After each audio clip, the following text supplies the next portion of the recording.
simply about people not knowing that they can swing out and express themselves creatively. And so they focus more on protecting themselves and their job than they do about doing the job. To do a job well requires that we need to really know what we're aiming for.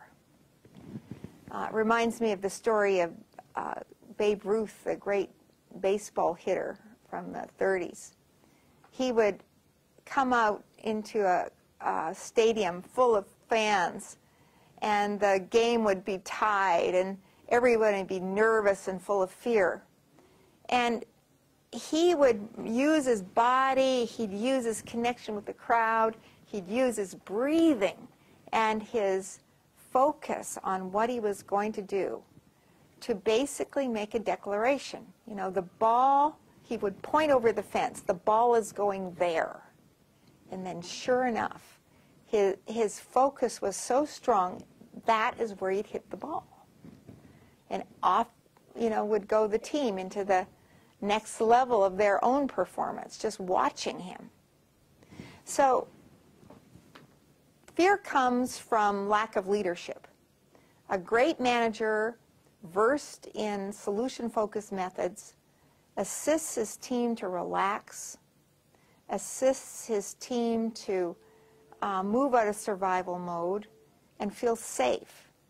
A good coach knows a lot of ways to make people feel safe. They know their job isn't on the line. They know their life is fine, that they're okay, that they're being supported. And they feel free to move ahead into the kind of thinking that really gets results for the company.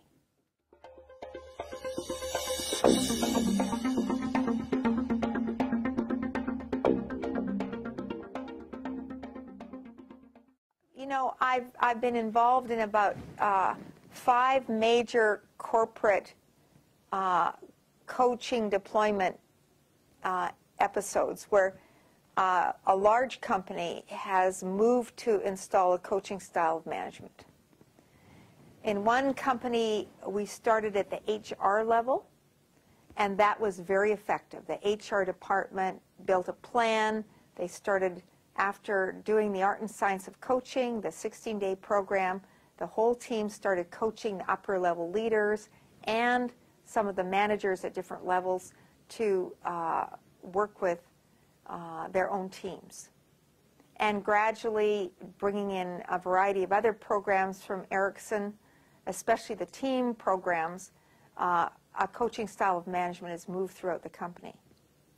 Now, in another corporation, a great big one, 80,000 people, we started right below the vice presidents of the company. Now, that also worked, but it worked in a different way. It allowed the top leadership to, domino style, start training managerial coaching with the people below them, using a lot of the coaching tools and coaching the leaders who reported to them. Both worked. And each was an effective method. In one case, we started lower than that in a couple of specialty areas of a company. That did not work. It made a difference in that company's area, but wasn't moved throughout the corporation.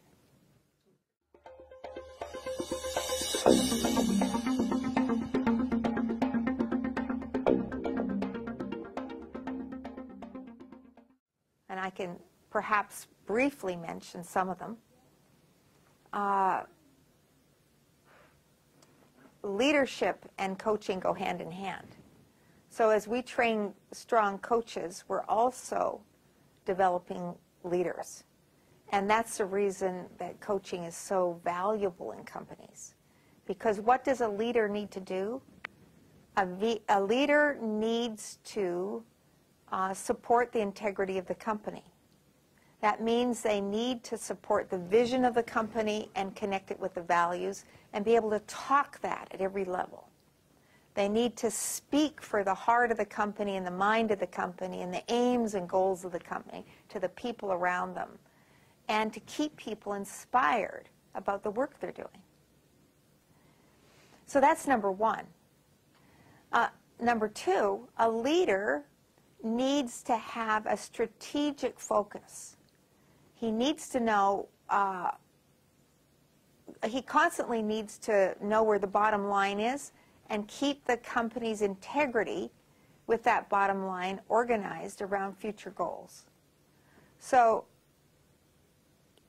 he or she needs to have great strategies for bringing in new initiatives, for supporting new initiatives, and noticing when it's time to find the next blue ocean strategy, if you like, to move things forward.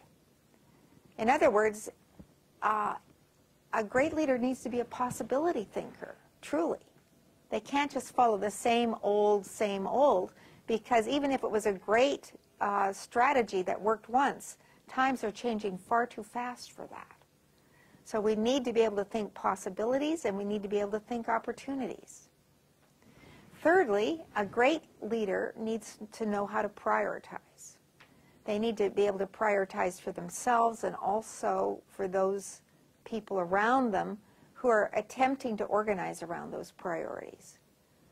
And that's no small thing, because the goals we have are getting thicker and faster all the time. There's so much information coming at us from so many different directions. And to find the difference that makes a difference and focus on that, and to keep a company focused requires that leader's attention. Fourthly, a leader really needs to think people. They need to know the ways in which people form habits, the ways in which those habits are talents, the ways in which each person is different and can do different kinds of work, and to support those talents effectively, and to celebrate people and their diversity. You know, really see diversity as something of great value. So I can continue here. Do you want to hear some more? Sure, I'd love to. Okay. Well, a great leader in this world today, in the 21st century, needs to think cultures, because we're always working internationally, except in some very small companies. We need to be able to talk to people from different countries, understand the difference in how to inspire our team's products and services with different people, and to enjoy different people from different cultures so that our products and services can spread. I know in China, the need for leaders is huge. And they really need that ability to go from vision all the way down the ladder through the planning stages and the deployment stages to on-the-ground thinking, to link all of these together into effective strategic building of corporate intelligence.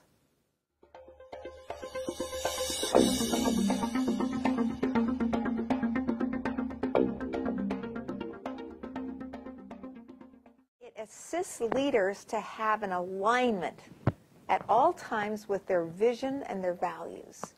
So as they're on the ground assisting a group to execute a plan, or as they're talking to a group of people about how to build the next step in something that's difficult and they're still trying to unfold it, they're constantly accessing a visionary aim and the values that support that.